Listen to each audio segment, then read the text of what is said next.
Alright guys, it's now January of 1939, and here's the tech chart. You can see these are the ones that we've rolled from the start of the game. I got that idea from General Hand Grenade, but so far not a lot of tech breakthroughs have been made, but each nation has about two that are up to stage 2. Russia's been getting some good rules, as you can see, and the three major powers, Germany, Russia, and the US, are up there in nuclear technology, so we'll have to see how that plays out.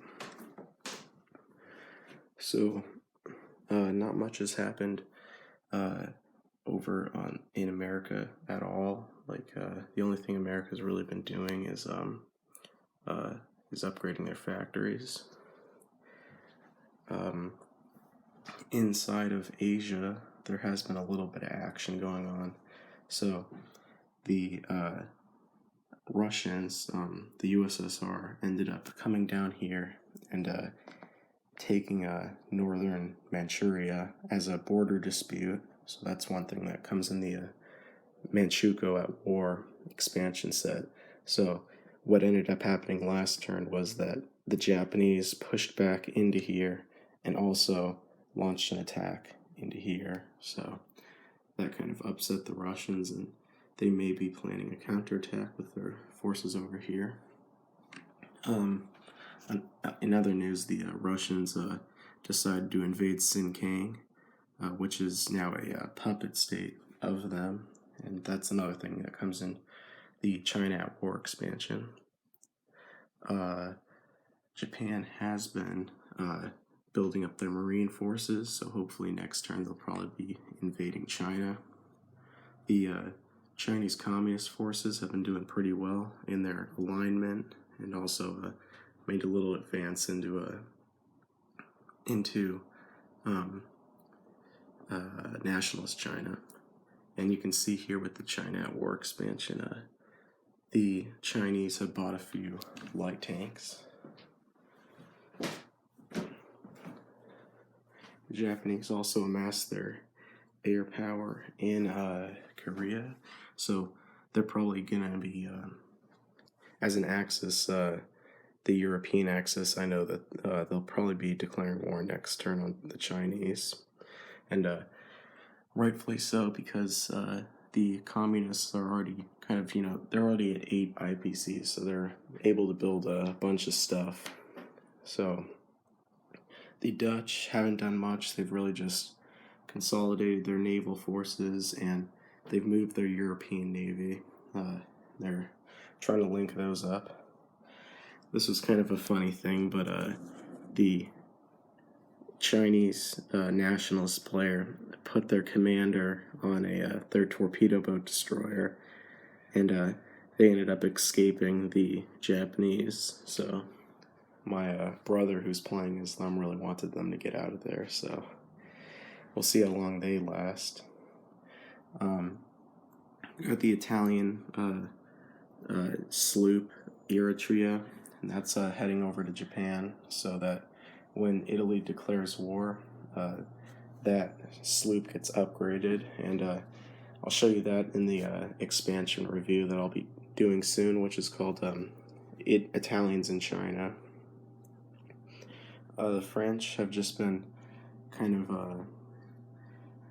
of expanding their kind of resources to try and get out of Europe, and also get more chances of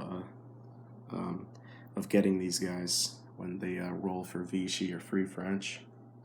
And also, as you can see, they've been kind of expanding their navy out across the seas. We got Italy, who's been building up a ton of their resources here, and actually they may be spread a little too thin over in Italy, because the entirety of the Commonwealth, the Canadians, the British, the Anzacs have all moved their navies into here. They've got a ton of transports and stuff, so they may be able to launch an invasion of Italy. And see here we've got some dead neutral forces.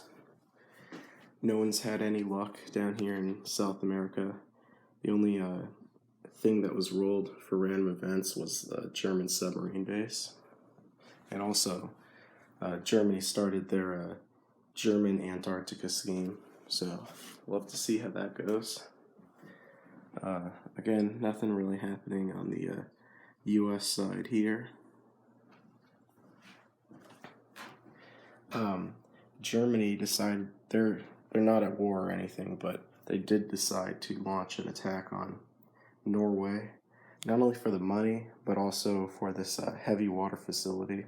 So, hopefully I should be able to research and start buying some nukes soon enough, and field those against targets in London and Moscow. The Spanish Civil War is not yet done. And basically, we've just got this little bit of Republican Navy and a little bit of Nationalist Navy. And then only 2 units remain, so we'll have to see how that plays out, because hopefully the Nationalists get some alignment roles. The Russians haven't been doing much on this front here, on the Western Front. The Molotov-Ribbentrop Pact probably will be signed this turn, so we'll have to see how that goes. And Russia's mainly been focusing on expanding out, which next turn they'll be able to do, so we'll see how that goes too. But overall, that's January of 1939, and I'll update you guys soon when the war begins. Thanks for watching these videos, and see you again. Cobra, out.